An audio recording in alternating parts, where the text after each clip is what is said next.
Usuluddin. Yang kedua, diserukan dia Ken Ahmad bin Nabar oleh wasit kepada berkata bila khalqil Quran, suruh kata Quran ni makhluk. Wasit ni siapa dia? Wasit ni raja di negeri Baghdad Eropah. Wasit ni seorang raja. Kami dulu dia tak panggil raja, dia panggil khalifah. Jadi Al-Wasit billah belakang. Al-Wasit billah nama dia Harun bin Muhammad Al-Qasim billah. Dia ni wasit ni belakang nama dia Harun bin Muhammad Al-Qasim billah. Khalifah Abbasiyah. Maksud Khalifah mana Raja Abbasiyah. Jadi Khalifah Abbasiyah ni wasit ni, dia ni seorang khalifah yang ke-9. Bila ni? Pada tahun 227 Hijrah di Baghdad. Tahun 227 Hijrah, wasit ni jadi khalifah. Bila dia jadi khalifah, yang mana wasit ni, dia ni orang Mu'tazilah, orang berpahaman Mu'tazilah.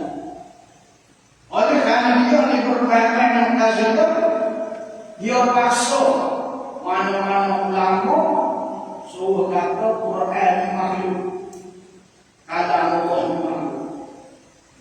Dia Mu'tazilah. Orang Mu'tazilah. Orang tak ikut dia bunuh. Muka dia kacau. Orang tak ikut dia bunuh. Kalau orang tak ikut, kalau orang tak kata, ulama tak berani nak kata Quran ni makhluk, pasal Quran ni makhluk, tak berani nak kata. Dia bunuh. Jadi bermula kena giliran Ahmad bin Nabar, ulama dia masyhur, ulama ni. Jadi wasit ni Khalifah Mu'tazilah ni, pemimpin Baghdad masa tu. Dia paksa. Bila dia paksa, Ahmad bin Nabar ni anggap tak nak kata. Tak nak kata.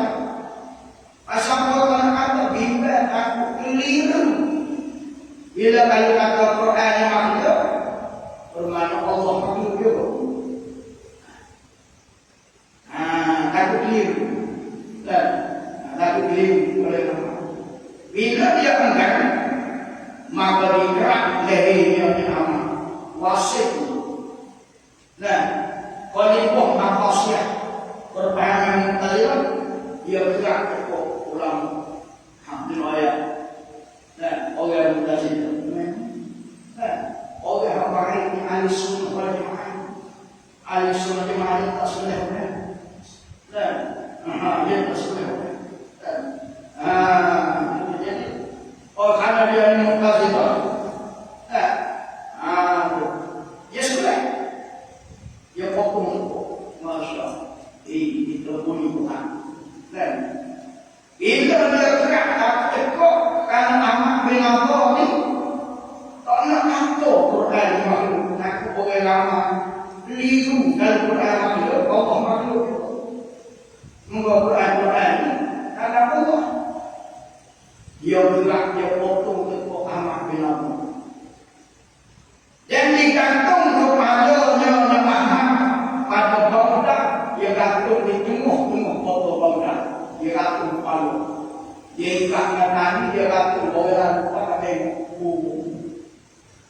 Pala berbuku dalam kampung. Di tengah mana Baghdad. Gantung seorang dua bola. Kayak soleh, tak soleh, kau berkahkan kita sebenarnya. Soleh, dia bola, dia gantung. Dia usia-usia. Jadi bila dia gantung tadi, dan disuruh orang tu, dia suruh tunggu. Kata orang cumi, kepala Ahmad bin Nabar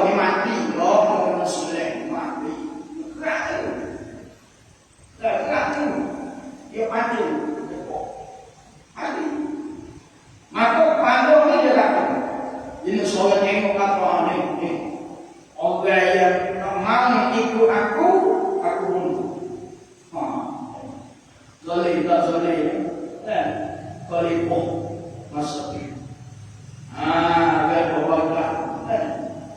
Ada masuk tu. Khalifah zalim.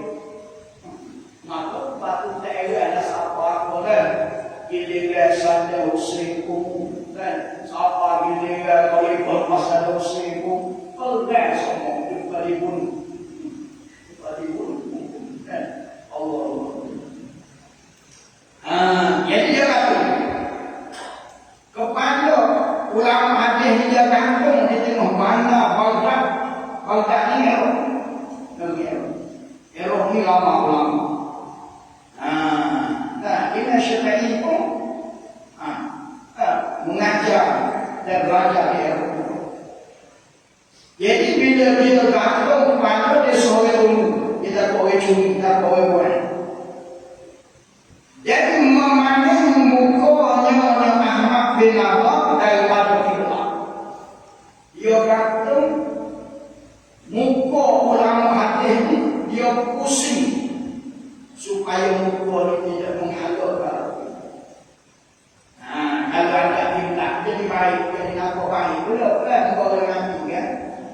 Orang mati wajib tubuh dengan kiblat hanya tubuh. Jadi dia pusing. Punya jahat dan jahat. Orang kerana salah hubungan. Kan dia kena bunuh, dia kena sunnah bagi Allah. Gantung pula. Bila itu, maka mengkhabar yang membunuh. Tukar orang yang membunuh pada Ahmad bin Abdullah yang diukuh oleh Khalifah Wasit nama dia harum. Kata orang yang diukuh sepuluh pada sana, dia beritahu pada orang ramai. Dia kata apa ni? Dia beritahu kepada Wasit Khalifah Abbasiyah. Dia beritahu kepada Wasit bahawa ia yang menunggu. Dia menunggu saja. Melihat pada waktu mana berpaling ia Ahmad bin Abdullah berpaling sendiri. Muka dia paling ke kiblat mana musuh sendiri menghadap kiblat. Asal lama karomah ulama yang dibunuh, ulama al-sunnah. Ulama al-sunnah tak bunuh orang yang aku yang sabun adik tu. Jadi kata bunuh pada dia kata sekarang ni kita paling agak muka katung ke arah mana dia pusing sendiri. Muka kepala Ahmad ni dan ulama muslim walhal mati dia tahu tidak Rasulullah karomah dua kepada kita karena dia pertahankan tak nak ikut mereka supaya kata Quran makhluk dia tak keliru bila orang kata Quran makhluk Allah Ta'ala pun makhlukkan sebab Quran ni milik Allah kalau paling bukan sahabat mana dengan hukum membaca pula ada surah Yasin sekali korban dia dapat dengan 5 Tuhan nanti karomah Tuhan beri kepada Ahmad bin Abdullah orang ahli sunnah wal jamaah yang mempertahankan Al-Quran ia tiap mana mulut pakai Yasin. Tuhan pakai Yasin. Jadi orang dengar bunyi pada pakai Yasin. Pada mana? Ya ayat-ayat ini karena baca nafsu dengan hidup yang masa. Walau ada nantinya tubik seumur di pada dan pada satu riwayat lain pun membaca ia Syekh Ahmad. Ada riwayat lain pun kata Syekh Ahmad ni bukan setakat Yasin saja lewat. Bukan dia baca pula satu ayat dalam Quran. Alif Lam Mim. Ahasiban nasu an yusraku an yaqulu amanna wa hum la yuftanun. So,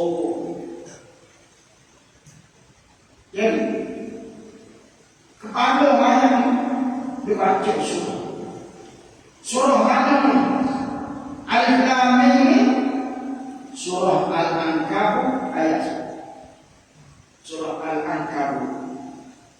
Surah Al-Ankabut ayat 1. Surah Al-Ankabut. Yang kedua, baca sekali ya. Apa maksud ayat? Maksud ayat ialah bertemu 9. Ahasiban nas, kata Ahmad baca ayat dia mati dia kubur dah mana dia dan kajian Mu'tazilah kata untuk punya sorry ahasiban nas an yutraku Allah Ta'ala cipta nah hak Syekh Ahmad Nadar baca ahasiban nas an yutraku an yaqulu amanna wa hum la yuftanun. Adakah menyangka oleh manusia? Adakah menyangka oleh manusia an yutraku amanna bahawa tidak berkata amanna aku beriman wa hum la yuftanun. Maka kalau kita berkata kita tidak akan terkena ujian itu. Maksudnya Allah Ta'ala beritahu bahawa kalau kita kalau kita dunia bagi syariat kita orang ni orang soleh dia nak bunuh kita. Dia kata awak Islam Muslim kan non-Muslim kita takut kena bunuh. Bila kita takut kena bunuh kita tak dunia. Tolong ngaku kita di Muslim takut kena bunuh. Jadi kita walaupun kita tak mengaku kita beriman pada Allah kerana takut kena bunuh, jangan kita sentuh bila kita tak mengaku kita akan terlepas daripada ujian. Kena juga kena juga habis itu bagi kita mengaku. Kalau kita tak mengaku wakil dibunuh, mengaku boleh mengaku ada kedai dia. Dia tak sanggup nak kata. Dia tak mau kata Quran malu. Kalau tak kata tak kata kena bunuh. Main orang soleh kan. Itulah kita tadi. Kalau kita masih mengaku kebenaran, kalau kita mengaku, kita tak akan diuji oleh Allah. Cobaan akan benar, walaupun kita tak mengaku. Ini maknanya jelas pada kita ilmu ini, yang ilmu kita belajar oleh pagi pada dasarnya ilmu tauhid. Cuma bagi yang goyah ilmu ini goyah itu masalah. Goyah ilmu ini apa maksud goyah? Goyah maksudnya tujuan ilmu ini. belajar ilmu usul. Dipanggil goyah dalam bahasa Arab, bahasa kita goyah itu tujuan ataupun maksudnya kita belajar ilmu ini untuk apa? Untuk apa kita belajar ilmu? Aku orang awak mengaji ilmu usul di muka. Jadi goyah tujuan atau maksudnya kita belajar ilmu usul artinya kelebihannya ilmu ini membeza antara beberapa akaid yang sahih, yang betul, dengan yang fasidnya, yang akal yang fasid, mana yang salah. Tujuan kita pakai doa terang kita ngaji usul ialah untuk kita dapat membeza mana yang betul, mana yang salah. Kan kita tak belajar surga, kita tak tahu mana etika yang betul, mana etika yang salah. Maka orang itu ajaran sama. Orang itu ayam pergi, Tuhan harum, bapak-bapak, tak ada surga. Dia tak ada surga. Ibu Rasulullah, ibu Nabi Al-Mullah, macam-macam. Dia tidak mengaji. Ini bila dia tak ngaji, orang tak ngaji tak benar. Ini tujuan kita mengaji musuh ini. Kalau kita tanya apa wajah matlamat kita belajar ilmu suluknya supaya kita dapat membeza mana yang betul, mana yang salah. Yang sudut etika itu tujuan. Yakni diketahui akal yang sahih dengan yang binasanya oleh akaid. Mana akaid yang sahih yang betul, mana akaid yang binasa yang usuk. Kerana hukumnya ilmu ini, orang tanya apa hukum belajar ilmu ini? Ilmu ini masih ilmu usul dia. Ilmu usul dia apa? Wajib aini, perlu aini. Bukan wajib kifayah, perlu ain. Perlu ain. Wajib ain ini mana perlu ain atas tiap-tiap orang mukallaf, atas tiap-tiap individu yang mukallaf wajib. Wajib ain. Dan ialah ilmu ini. Ialah ilmu ini, ilmu usuluddin. Awal ilmu yang dikandung daripadanya ilmu akan manusia tanya di dalam kuburnya manusia. Ilmu yang akan disohar setelah kita mati masuk kubur, dia tak akan tanya ilmu lain. Ilmu yang ditanya ketika mula-mula kita masuk buku ialah ilmu usul. Mana lagi? Mana lagi? Mana lagi bila mati ilmu yang ditanya ialah ilmu usul ketika kita masuk buku.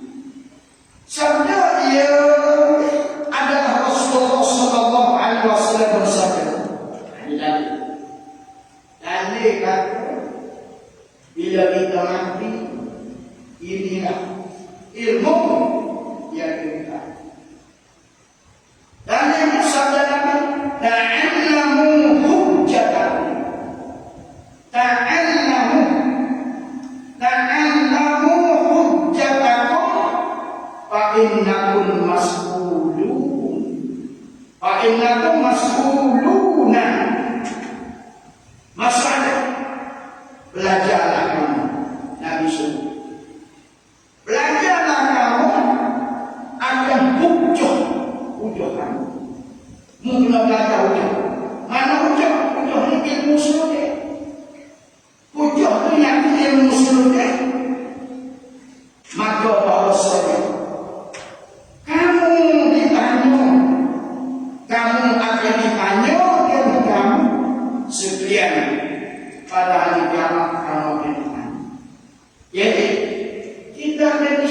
bermula daripada masuk kubur. Masuk kubur itu kok kiamat je kan? Tunggu tadi balik. Maka Nabi kata, ta'allamu hujjatakum fa innakum mas'ul. Belajarlah kamu mencari hujah, karena sesungguhnya kamu akan disoal setelah kamu mati. Apa soalan setelah kita masuk kubur akan ditanya? Apa yang soalan? Soalan Nabi kata, fa innakum mas'ulun. Sesungguhnya kamu akan ditanya. Jawabannya yaitu, bila kita masuk kubur, mereka ada tanya, Marrabbuka, siapa Tuhan kau? Jawaban dari itu tadi. Itu soalan. Soalan yang pertama bila masuk kubur, Marrabbuka, siapa Tuhan? Kita jawabannya bagi kita tadi. Nak kata siapa? Maka bagi kita yang ngaji, kita berjawab pasal Nabi suruh kita ta'allamu ngaji. Kita berjawab Allah Rabbi. Allah Rabbi. Allah Tuhan. Itu jawabannya kita. Soalan yang kedua, usuluddin yang akan ditanya pada kita berlangsung. Wa man nabiyyuka, wa man nabiyyuka, siapa nabimu? Kita dah jawab kali kita tak mengaji. Sebab ilmu ini yang membicara tentang Allah dan tentang Rasul-Rasul. Ya, bila masuk soalan ini, wa man nabiyyuka, siapa nabi? Maka kita yang mengaji kita jawab Muhammadun Nabi, Muhammad Nabi, Muhammad Nabi. Orang, nah, Nabi Isa, dia bila kata Isa Nabi aku, kat mana ada Nabi Isa?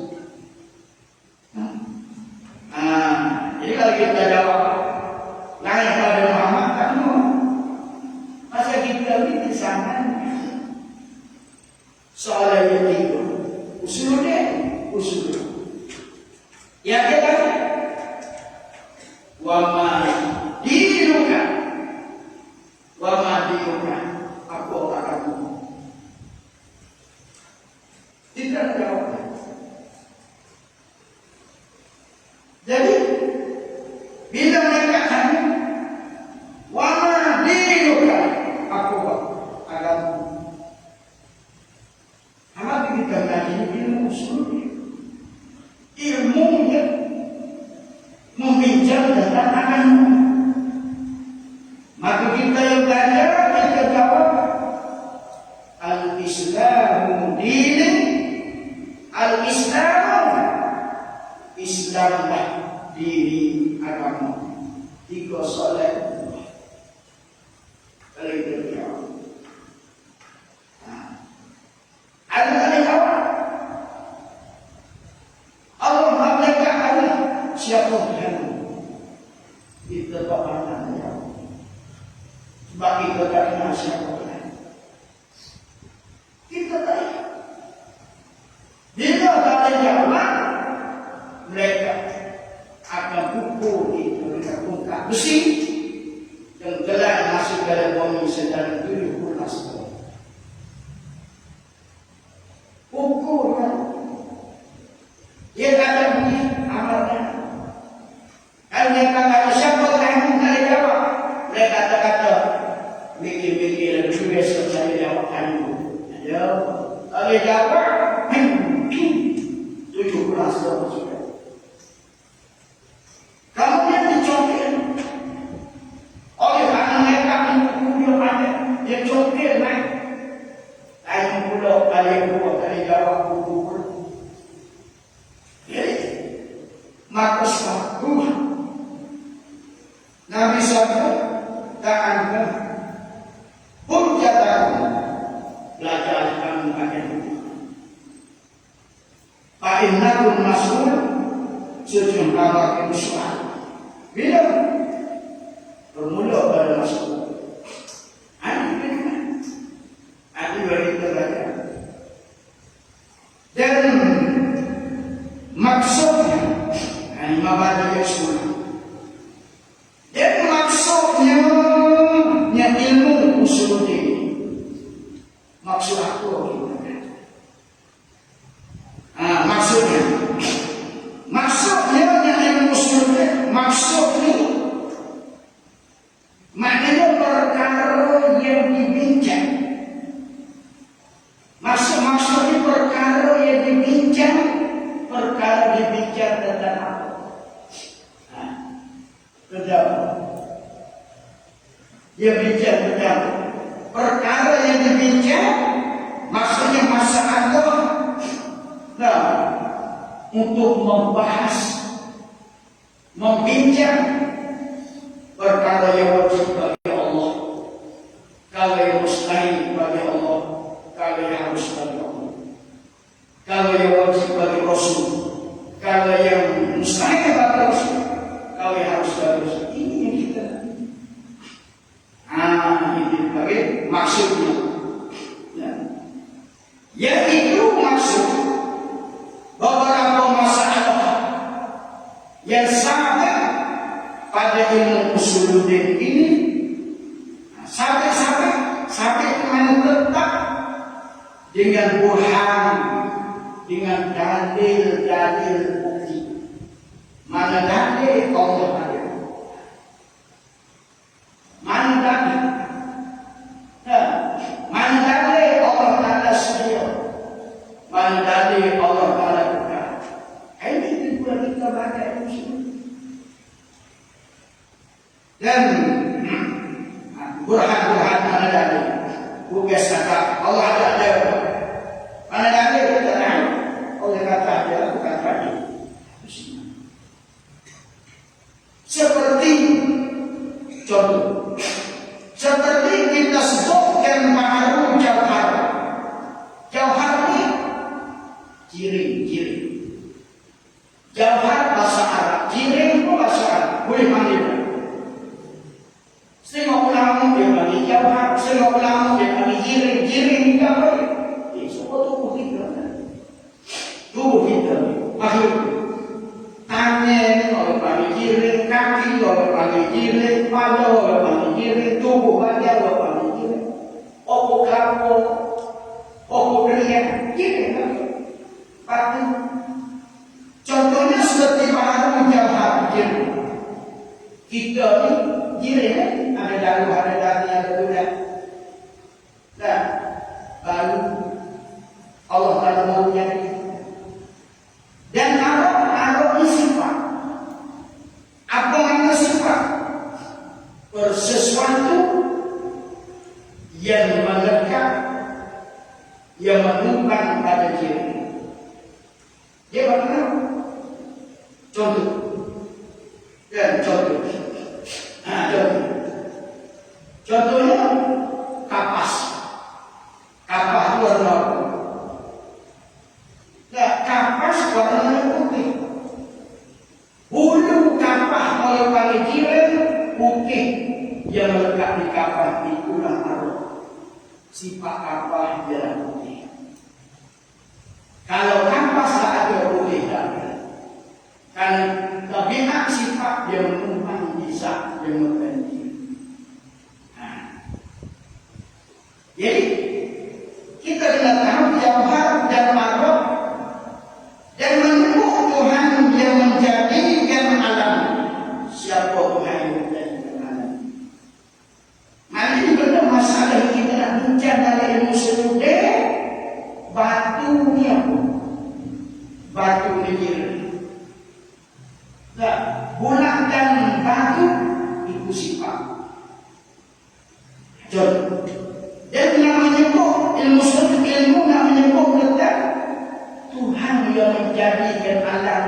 Tuhan seperti apa? Bagaimana? Dan baginya Allah beberapa sifat. Kita dengan sifat maulud. Tapi Allah mengambil beberapa sifat.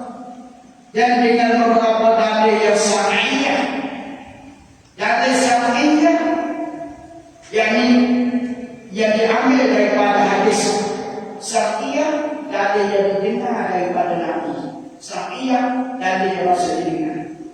Kita dengar Nabi sebut dalam hadis, tidak. Seperti kita sabitkan, kita letakkan, dikembalikan tubuh yang sudah hancur. Bila kita mati, anggota tubuh kita hancur, maka kita percaya satu hari di akhirat, setelah ditiup sebentar yang kedua, tubuh kita ini akan kembali semula. Kita mati masuk kubur, jasad kita hancur. Akhirat kita hidup balik jadi semula. Kita tahu mana kalau kita mati hancur, mati hidup balik jadi semula, inilah dia bagi syar'iyah yang kita dengar daripada hadis Nabi sallallahu alaihi wasallam. Nabi yang keluar. Dan syurga dan neraka, kita tahu mana syurga, kita tengok dulu syurga. Kita dah cerita syurga dan gini-gini, neraka ni azab ni, tidak kita tengok. Kita tak pernah tengok. Tapi kita percaya adanya syurga, adanya neraka, kerana syar'iyah kita dengar Nabi yang bilang. Ini dia panggil ilmu usul dia. Ilmu nak kenal siapa Tuhan, siapa Rasul, hidup balik kita hancur, bagi semula di akhirat ada segala dan neraka. Ilmu usul ilmu nak bincang kita kayu. Dan kaedahnya ilmu, kaedah ilmu usul dia ada dalam sini. Kalau tanya boleh kaedah apa? Awak belajar usul dia? Boleh beli apa? Boleh ambil nasi apa? Untungnya apa? Maka dia panggil apa ni? Dan istimdaknya ilmu usul dia. Istimdak di mana? Tempat ambil. Istimdak maknanya tempat ambil, jadi tempat keluarnya ilmu ni. Ilmu usul kita nak mengaji ni datang dari mana, terbit dari mana, keluar dari mana. Maka kita jawab. Jawabannya yaitu tempat keluarnya ilmu ini bersumber daripada Al-Quran dan daripada Nabi sallallahu alaihi wasallam. Ada hadis, ada ayat Quran, bukan ulang itu. Orang tak tahu dia kata ngaji usul ilmu falsafah apa-apa. Bukan hadis. Maknanya tempat keluarnya ilmu usul ini sumbernya daripada Quran dan hadis. Bukan daripada teori apa-apa. Bukan lain. Dan kaedahnya ilmu, kalau bertanya apa kaedah belajar usul. Kaedahnya ilmu usul ini tercapai bahagia dua negeri. Mana dua negeri? Dunia dan akhirat. Kita nak mana? Kita amal ibadah, kita makan, kita minum, kita bekerja hari-hari. Kemana kita nak? Sehebat mana kita, setinggi mana, pangkat sehingga mana, sekerdil mana kita akan pergi ke negeri akhirat. Maka kalau nak pergi ke akhirat, apa persediaan kita untuk sampai ke sana? Kaedah yang kedua kita mengaji ilmu usul dengan sebab kita belajar, kita dapat kenal siapa Allah.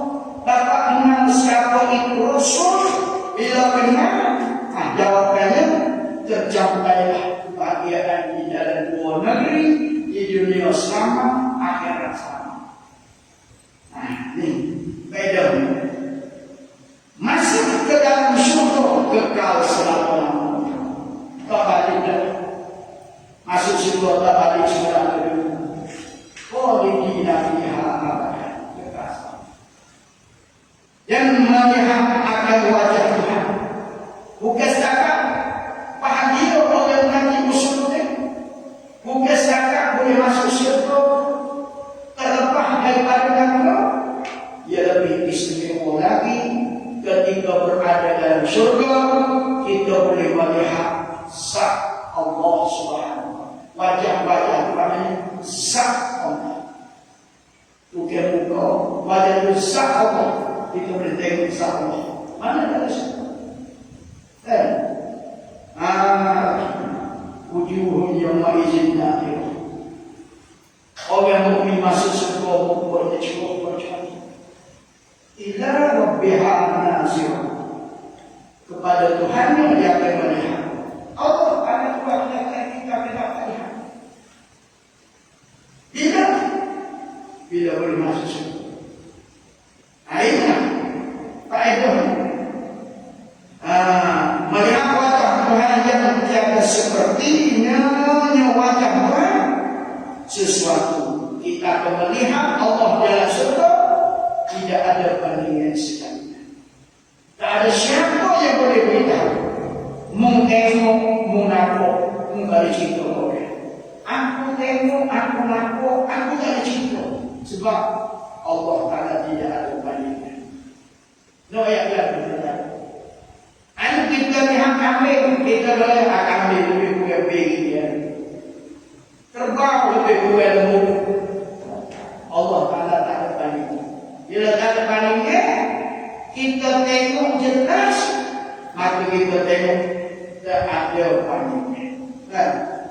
Tiada seperti itu. Nabi kita melihat Allah Subhanahu wa taala pada Israel.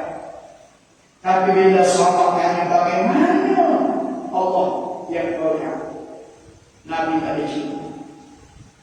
Nabi tak ada cinta. Walaupun dia malah bersyukur. Itulah. La cinta laisa kamitslihi syai'un. Allah Ta'ala tidak ada perumpamaan sekali-kali. Itulah namanya. Kalau bertanya apa faedah mengaji usulnya, jawabannya. Faedahnya ialah nak mencapai kebahagiaan dunia dan akhirat. Itu makanan. Nak selamat dunia dan nak selamat di akhirat. Wallahu a'lam.